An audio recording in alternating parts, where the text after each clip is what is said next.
Hi everyone, welcome back to my channel Meenu's kitchen and tips. ఈ వీడియోలో వేడి వేడి అన్నంలోకి సూపర్ టేస్టీగా ఉండే లేత వంకాయలతో పొడి పూర్ణం ఎలా ప్రిపేర్ చేయాలో చూద్దాము. ఇది నిజంగా చాలా బాగుంటుంది టేస్ట్. ఒకసారి ట్రై చేయండి. దీనికోసం ఫస్ట్ నేను వంకాయల్ని ఇలా 4 మూలలుగా కట్ చేసుకొని స్టవ్ పైన కడాయి పెట్టుకున్నాను. మనకు కావాల్సినంత ఆయిల్ని యాడ్ చేసేసుకొని ఈ వంకాయల్ని ఈ ప్యాన్లోకి యాడ్ చేసేసుకొని మూత పెట్టి మగ్గించుకోవాలి. అయితే ఈ వంకాయలు మగ్గేలోపు దీంట్లో కావాల్సిన పొడి మనం ప్రిపేర్ చేసుకుందాము.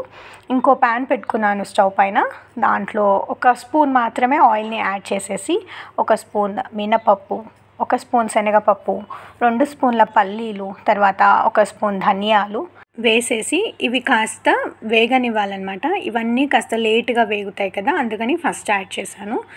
నెక్స్ట్ దీంట్లో 1 స్పూను నువ్వులు, 1/4 టీ స్పూన్ వరకు జీలకర్రని కూడా వేసేసి వీటిని కూడా వేగనివ్వాలి.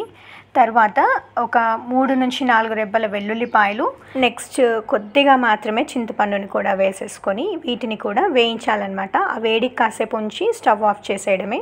ఇప్పుడు వీటన్నిటిని కూడా మిక్సీ జార్లోకి ట్రాన్స్ఫర్ చేసేసుకొని కొద్దిగా పసుపు, తర్వాత ఇంగువ, ఈ కూరకి సరిపడా ఉప్పుని కూడా వేసేసి ఈ విధంగా పొడి చేసి పెట్టుకోవాలి. ఇప్పుడు ఈ వంకాయల్ని మూత తీసి చూద్దాము. కాస్త మగ్గాయి కదా, ఒకసారి మిక్స్ చేసేసుకొని ఈ వంకాయలకి కూడా ఉప్పు పట్టే విధంగా కాస్త ఉప్పు వీటిపైన వేసేసి మళ్ళీ ఒకసారి మిక్స్ చేసేసి మూత పెట్టి ఇవి బాగా సాఫ్ట్ అయ్యే వరకు కూడా మగ్గించుకోవాలి.